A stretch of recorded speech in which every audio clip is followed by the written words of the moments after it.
This video is my attempt to shed some light on one of my favorite coverages that there is out there in the football universe, and that's a fire zone concept called 2 deep, 4 under.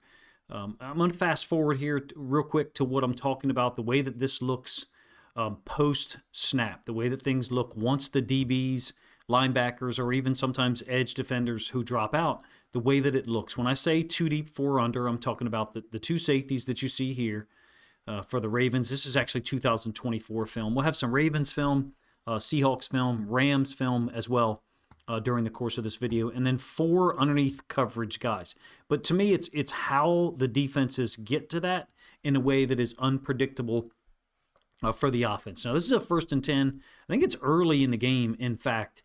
And what are some of the advantages? You're bringing 5, obviously, so you're trying to defeat the pass pro scheme on some level. In this case, the version that you're getting is a nickel blitz off the edge in the form of Marlon Humphrey. It's a snag concept pretty much across the board. Bringing 5, right? You're trying to force the quarterback to get the ball out, or maybe get a free rusher and actually, generate a sack or force the quarterback off of his spot, and then still retain your 4 second-level defenders, the underneath defenders that you see here, kind of squared off in blue. That's the idea, right? And this is a short completion to George Pickens back when he was still with the Steelers on a snag concept. And the idea is you're protected from the way that I understand it, the way that I perceive it, let me rephrase that, is that you're protected against giving up the deep ball because you've got a 2 high safety structure. So those guys are able to play at depth and able to prevent you from giving up big plays, number 1. Number 2, you can break quickly on underneath routes, and that's what happens here. It's Roquan Smith, from a zone standpoint, able to have his eyes on the quarterback here, just like the other second-level defenders do as well, so they can react quickly, and they have protection, security, I guess, is the better way to put it, in that they have a 2 high safety structure behind them to prevent them from giving up the big play, maybe allow them to be a little bit more aggressive and quicker coming forward or laterally on those short passes like the one you saw here. All right, so this one's going really far back in terms of NFL seasons. It's 2023 season, 2nd and 16. I believe Wink Martindale is the defensive coordinator here for the Giants, so you can talk about the Ravens-esque connections if you want to. As an aside, I'm using the Once Sports Analyser or Once Sports Telestrator to kind of provide some of these on-screen graphics. So first of all, it's a 1 high safety look pre-snap. There is a safety off-screen at the 3 o'clock position here, but how does this happen, or how do they get to the 2 deep, 4 under? First, they're bringing a corner, lined up at outside corner. Not sure who the player is necessarily, but he's going to blitz off the edge. And then 2 of the 6 players that are on the line of scrimmage in that red rectangle, 2 of those guys are going to drop out. So I will focus on one particular version here at the end of the 2 deep, 4 under fire zone concept. The wide receiver up top is going to ID the blitz by the corner, and he's trying to communicate to Matt Stafford as best he can. And there's possibly some space to get the ball to him quickly. But this safety is rotating down to replace that blitzing corner, and that's why I still feel comfortable calling this a 2 deep, 4 under coverage. So we'll pull this back a little bit. You do have the 4 underneath. It's pretty obvious here. One of those guys is at a differential in terms of depth. Why is that? It's because those guys are oftentimes dropping out from the line of scrimmage.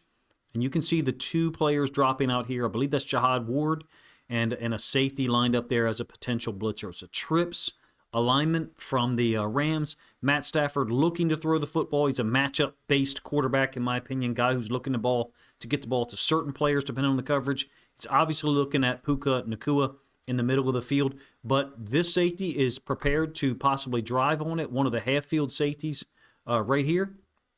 And so it forces or encourages, influences, I should say, Matt Stafford to not make that throw, hold on to the football, and then get the football out somewhere else. It's a 2nd and 16. It is a completion underneath. I believe it's to Demarcus Robinson, the wide receiver who initially identified the corner blitz. The Rams O-line actually picks this up really well. I'm talking about the 5-man rush. Nobody gets near Stafford. That's consistent across a lot of the stuff that they do, to be honest with you. As an aside, I'm in the middle of another Rams-style, a Rams-oriented film study. I did one a couple of years ago, I think actually after the 2023 season. I still have those videos up on my YouTube channel. This one's going to focus on how McVay kind of moved to or gravitated towards 12 and 13 personnel groups. But in any case, the 2 deep, 4 under does accomplish a lot of things. In my opinion, its usage here by Wink Martindale is a little bit anomalous. Wink Martindale, when he was in Baltimore especially, generally only used cover 2 style schemes down in the red zone for whatever reason. It was generally focused on man coverage, 1 high safety looks. Here we have an example of him using it when the ball was snapped on the negative 34-yard line, which is a little bit anomalous as far as his history as an NFL defensive coordinator. Same season, 2023, Mike Macdonald in Baltimore. This one I love for a number of reasons, because you've got the chess match between defensive coordinator, defensive staff, and players, and the quarterback, offensive coordinator, but the quarterback is the guy who's on the field. Keep in mind, it's a 3rd and 8, and it looks somewhat similar to the play that I just showed you, in that you have 3 receivers to the bottom side of the field, bottom side of the screen, the quarterback's right. The only difference is the Rams guys were more in a bunch set. But it's 7 on the line of scrimmage for Baltimore. And I love the distribution of the pass coverage guys. Basically, the leverage that they will take. I'm using the graphics to push these guys out of here, and sometimes it grabs a little bit of another player that's next to them. So perhaps that's my own limitations. But in any case, there's your 4 underneath. Corner in the flats. That's Ronald Darby, a Maryland guy or high school football player from Maryland. Oxon Hill, in fact, and then eventually ended up with the Ravens, played spectacular in 2023. 2 underneath defenders will be Roquan Smith and Jadeveon Clowney. So there you can see the drop and then the way that they distribute themselves as defenders once the ball is snapped. As an aside, I actually did double-check the distance here, 44.5 yards. It works out, and I utilized the Pythagorean theorem, by the way, to get that done. But the Once Sports Analyser program is amazing, the ability that it gives us to judge distances. And in here, you got a 2 high safety structure for the Ravens. One of the safeties is looking directly at Joe Burrow, waiting for him to throw the football. And in this case, he does, able to react and get there, just a tick late, if you will. But you can see this is actually ruled complete initially.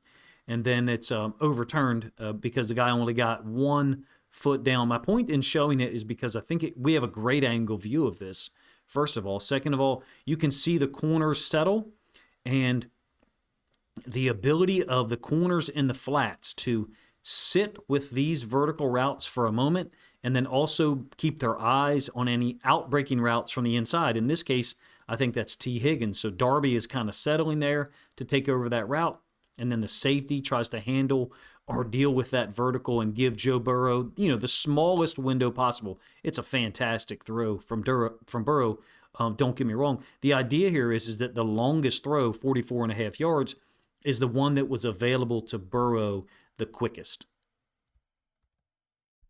All right, I've actually talked about this particular coverage in a separate video that's just focused on the Seattle Seahawks, so I'll link that up in the description here as this one flows forward. But I have 3 iterations of this one, actually 4, to possibly show, and they all come from either Seattle or Baltimore. It's the exact same blitz with the ball on the right hash. There's a little bit of a giveaway here as far as Nick Manwari, the nickel defender, and his depth. What I'm talking about is the ball is just past the negative 46-yard line, and Manwari's depth is highly irregular. Normally, as the nickel defender, the dedicated nickel, Nick Manwari to a bunch set would be somewhere up in this area here as a more dedicated or obvious second-level defender. So him and Bryant are going to rotate to a 2 high safety structure, and you get this 5-man rush scheme that I think it's one of the things, in my opinion, that sets Mike Macdonald apart. Not just the coverage variability, the versatility, whatever word you want to use, the ability to trust his players to execute almost any coverage against any formation, but it's how he specifically attacks pass protection schemes and consistently gets guys either one-on-one matchups or generates a free rusher like he does here for DeMarcus Lawrence. This is almost the inverse of the previous play I showed you. It's the same coverage, right? 5-man rush, 4 underneath coverage, 2 deep. But when I say inverse, I'm talking about where the ball actually goes. Joe Burrow went up the sideline. The longest possible throw, 44.5 yards, was actually the safest. Nobody could make a play on the ball. Here, Brock Purdy getting rid of the ball quickly.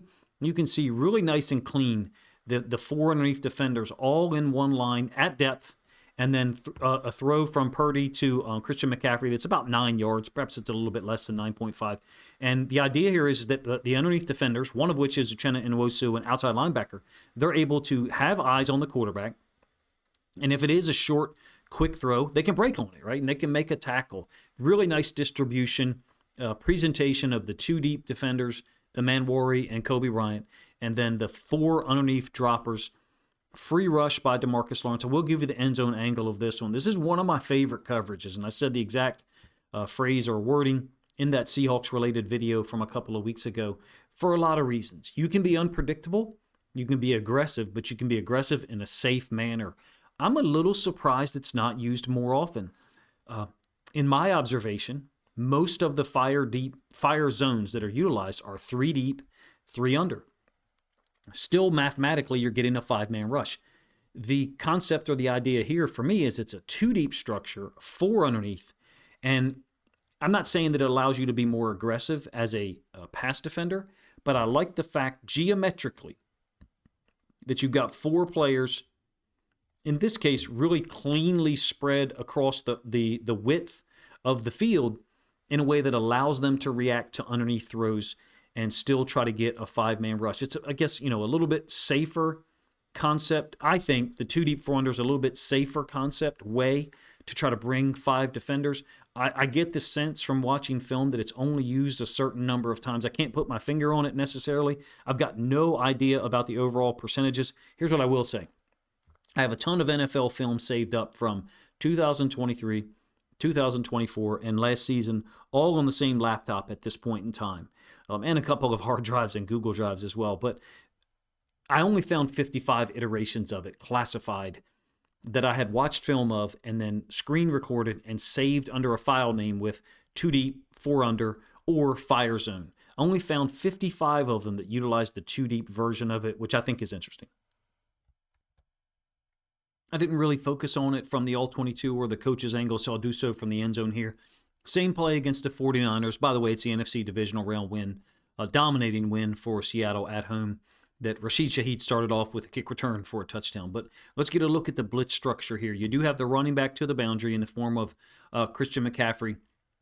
So there's the potential for 3 receivers, 3 eligible into the boundary. And so there's a little bit of a risk, if you ask me, when you bring the will linebacker, that's number 42, Drake Thomas, and the safety, Julian Love, from the same side. But in order to compensate for that, they're rolling Kobe Bryant, who's since left the team, obviously, to a half-field safety, and then also the nickel DB, Nick Amanwari. You can see he set himself back. When I say there's a little bit of a giveaway or intel, this is what I'm talking about, that Amanwari is not lined up at his typical depth. In any case, if the running back releases, which he does, then you've got the overload here, right? It's really 4-on-3. When I say 4-on-3, I'm talking about the D tackle, Jerron Reed, the will linebacker, Drake Thomas, the safety, Julian Love, and then DeMarcus Lawrence. It's those 4 on 3 possible pass protection guys. That's if the running back releases. If the running back stays in, then you maybe still have numbers. So here's what I'm talking about. The 3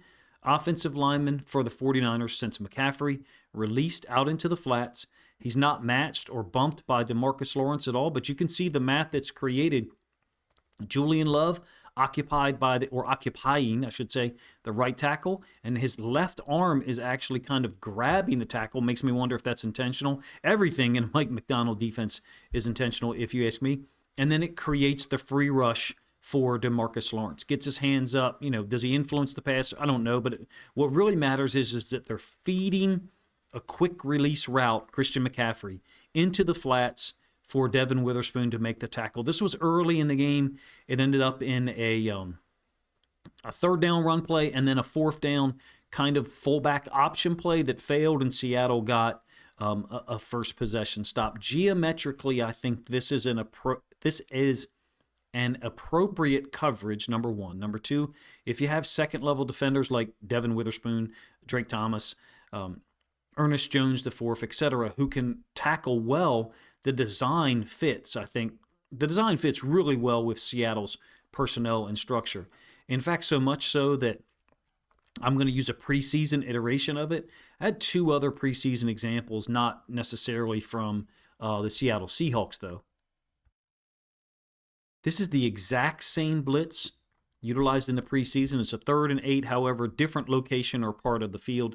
So just highlighting some of the players that I'll talk about. It is Aiden O'Connell at quarterback, Okada, who ended up playing, some important snaps for Seattle during the season. Drake Thomas at this point in time in the preseason, I don't think anyone, myself included, obviously knew what he was going to be able to contribute. But the same exact blitz structure, if you ask me, except a slightly different reaction. They do roll the coverage in the same manner, they being Seattle. It's a 1-high presentation initially with Okada in the middle of the field, and then that's how they're going to get to the 2-high safety look.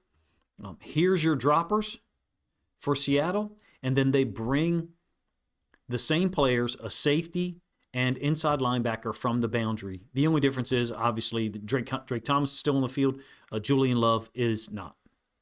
In any case, 5-man blitz structure, forcing Aiden O'Connell to get, or influencing him to get rid of the ball quickly. It's a 2-by-2 set, and so that's where I think this is different in that you do have this OLB opening to the 2-receiver side down here, meaning he's going to turn his back to the quarterback and move in that direction, whereas this guy, since it's 2-by-2, is opening to the other side.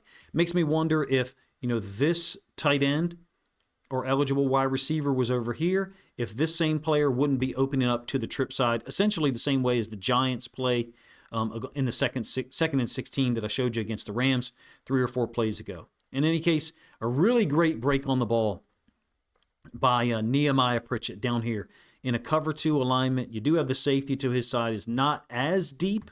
I'm talking about this safety's depth compared to that guy because he's dropping out from a closer alignment, right? Okada in the middle of the field, free safety he's deeper, further away from the line of scrimmage, and so he's able to get more depth. In any case, Pritchett undercuts this. You do get another free rusher, to be honest with you, from the right side, just like DeMarcus Lawrence. You guys can kind of see it. I know the zoom magnification kind of removes your ability to see that. I'm not going to show the end zone angle, but we're talking about this player right here. I think it's Hall, a backup safety. In any case, it's a great interception by Pritchett. When I had the idea for this video, I should say, I remembered this play and kind of vaguely thought that it was a 2-deep 4-under. And I was really glad to be able to go back and look at the preseason film and then confirm for myself that it was. Same exact blitz structure and usage. The only difference is 2 things, I guess. The ball is in the middle of the field. It's not on the right hash, number 1. Number 2, there's no running back in the backfield at all. It's an empty formation. And, one of the weaknesses here is that there's nobody to handle 3 to one side. If you go 2 deep, 4 under, and your guys don't drop out in a predetermined way. I'm talking about basically how the Ravens dropped out on the incompletion from Burrow on a 3rd and 8 in 2023, and then how the Giants dropped out to trips. You can't necessarily do the same thing here because it's a 3-by-2 and not a 3-by-1 formation. In any case, here's the rotation of the safeties and the blitz structure, very similar, or the exact same one, I should say, as Julian Love and Drake Thomas with the blitz against the 49ers in NFC Championship game, bringing 2 from the boundary or from the left-hand side of the defense. Really, the ball's in the middle of the field here. And there's your 2-deep coverage, 4 underneath. The problem is, again, how do you relate to 3? Who relates to 3? I think that this inside linebacker, I believe it's Buchanan, who was a rookie in 2025. So you're talking about preseason here. He's still working on some of the things, understanding and how to react.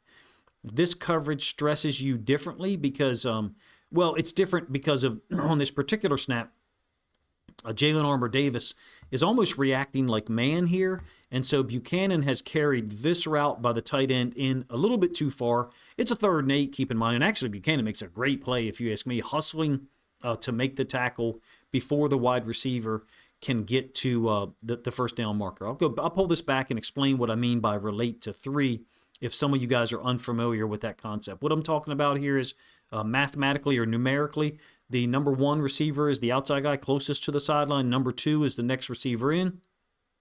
And this is number 3. If number 3 was in the backfield and was a running back here, very similar to the Christian McCaffrey release, then this conflict doesn't necessarily occur or happen in as obvious a manner. I do think that Buchanan is, because he's lined up in the middle of the field and he's pushing in this direction, he'll then revert back to the middle of the field because that tight end is crossing his face. I wonder if he should just kind of sit a little bit more here and then allow or trust that this other dropper to the dropping out from the line of scrimmage, other second level dropper, I should say, would be able to take over that tight end. In any case, you guys can see the conflict that's created for Buchanan. And in this case, he kind of took the bait. It's still a great coverage, I think. Would I use it against empty trips? Probably not, to be honest with you. As a coach, there was certain coverages that were not used against trips, to be honest with you, and certainly not empty, because you match your coverages to different formations and kind of tell your players what they can and can't run based upon the situation.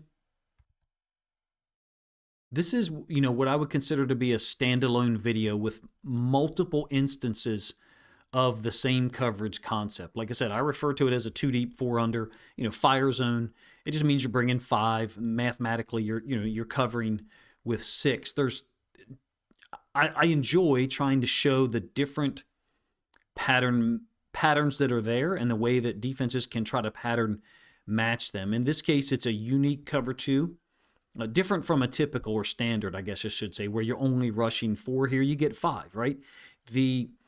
And if the quarterback doesn't get rid of the ball quickly, then the threat of the pressure is obviously very real. In 2 of these instances, right, the quarterback got rid of the ball really fast. Joe Burrow, the 3rd and 8, the incomplete up the right sideline to a tight end who only got 1 foot in bounds, and then Russell Wilson, the 4-yard completion to George Pickens, the really quick tackle by Roquan Smith on a 1st and 10 in 2024. Mike Macdonald's obviously the guy that I think, it's not just the coverage, but it's when he calls it, mixing it in with your prototypical, cover 3 where you rush 4, or Tampa 2 where you rush 4, man free cover, what other people call cover 1 where you rush 4, quarter half or cover 6 where you rush 4. The Seahawks, I think, had 3 examples in this video.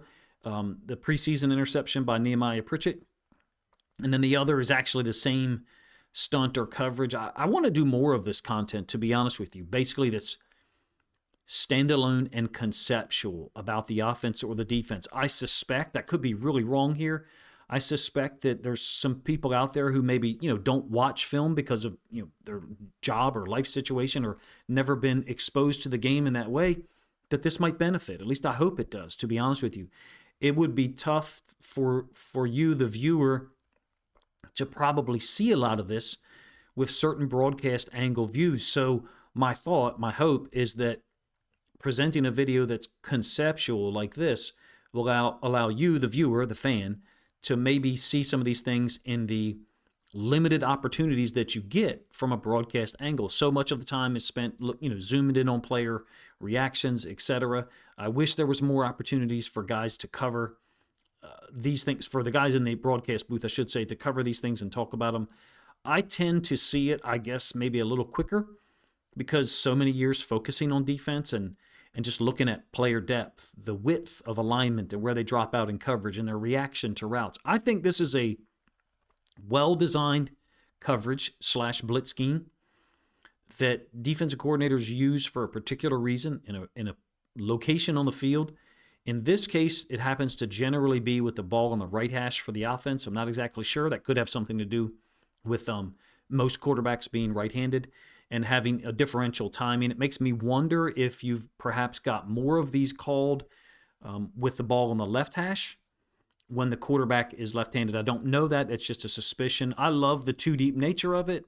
Like I said, the usage of preseason plays just literally save as many plays as I possibly can when I get the access to the All-22 film, and then screen record the plays, name them literally in a file folder.